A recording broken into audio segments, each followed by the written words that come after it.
صباح الخير او مساء الخير عليكم، اللهم صل وسلم وبارك على سيدنا محمد. ورجعت معاكم بفيديو جديد، والنهارده بقى هنعمل مع بعض الفول المدمس للسحور.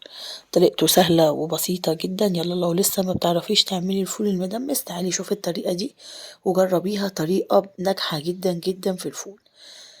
طريقه سهله وبتخلي الفول زبده، وبمعلقه واحده بس هتخلي لك الفول يقعد ساعه واحده على النار ويطلع بالطريقه دي اللي انت شايفاها. يلا بقى كملي معايا الفيديو وتعالي شوفي انا عملت ايه. اول حاجه انا نقعت الفول بتاعي قبلها بيوم بالليل، وبقيت كل ما ادخل المطبخ اغير الميه عليه علشان نطلع الغازات بتاعته، فالميه بتبقى كمان لونها متغير، فلازم تغيري الميه علشان لحد ما تبقى الميه صافيه زي ما شفتوا كده. وبعدين هجيب بقى الفول بتاعي احطه في الحله واحط عليه بقى الحاجات اللي احنا هتخلي الفول يخليه بقى زي الكهرمان كده ويبقى زي الزبده. هحط اول حاجه 3 معالق عدس اصفر، وهحط 3 معالق غله بليله، وكمان هحط 3 معالق فول مدشوش، واحط معلقه بابريكا، واحط بقى المعلقه اللي هتخلي الفول يقعد ساعه واحده بس على النار، هي معلقه البيكنج باودر. معلقه بيكنج باودر صغيره كده بس مليانه، هحطها على كيلو فول.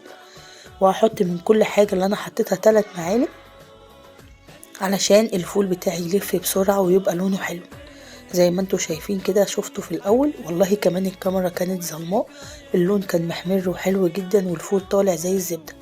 وبعدين بقى هسخن ميه في الكاتل، في براد كبير، في لبانه، في اي حاجه، وهزود الفول.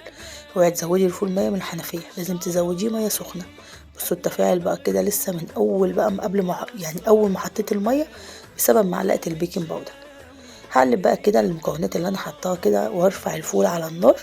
احطه في الاول على نار عاليه، وبعد كده اعصر ليمونه، نص ليمونه من غير بذر علشان البذر ما يسودليش الفول بتاعي.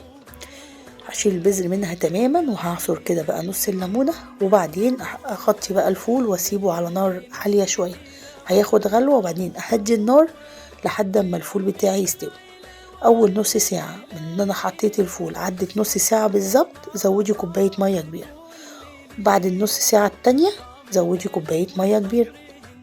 وبرضو انتي شوفي لقيتيه محتاج يعني نشف ولسه ما استواش، تقيل قوي ولسه ما استواش، زودي ميه.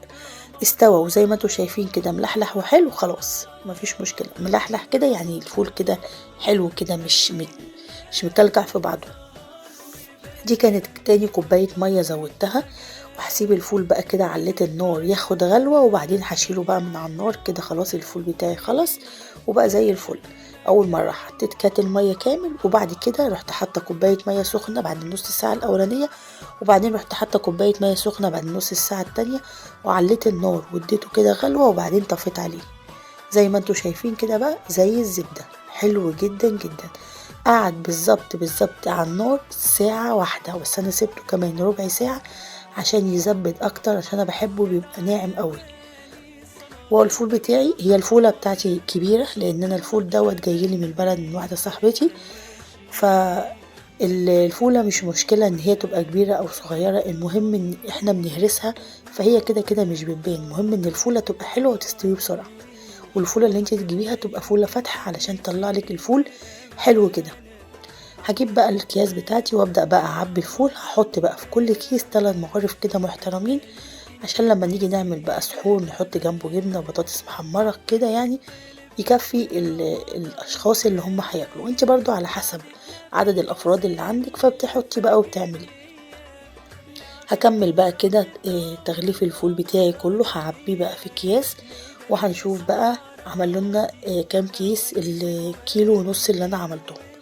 انا عامله كيلو ونص فول، عملت كيلو في الحله الكبيره والنص في الحله الصغيره. هكمل بقى التعبئه بتاعتي وارجع بقى واوريكم طلع قد ايه، وان شاء الله بقى هعمل معاكم حبه بقى فول ان شاء الله في السحور تحفه. بعمل بقى حبه فول بجد حلوين قوي. كل سنه وانتم طيبين ويعود عليكم ان شاء الله الايام بخير. بصوا بقى كده اهو عبيته، وعملوا معايا الكيلو ونص 10 كيس، كل كيس فيه 3 مغارف مليانين، المغرفة مليانة على اخرها.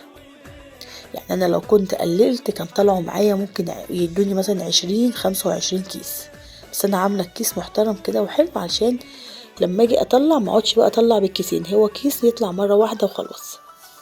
حلوة جدا الطريقة وسهلة جربوها واعتمدوها وإن شاء الله يعني اللي لسه ما تعرفش تعمله ولو عملتيه بالطريقة دي بجد هيطلع معاكي حلو جدا.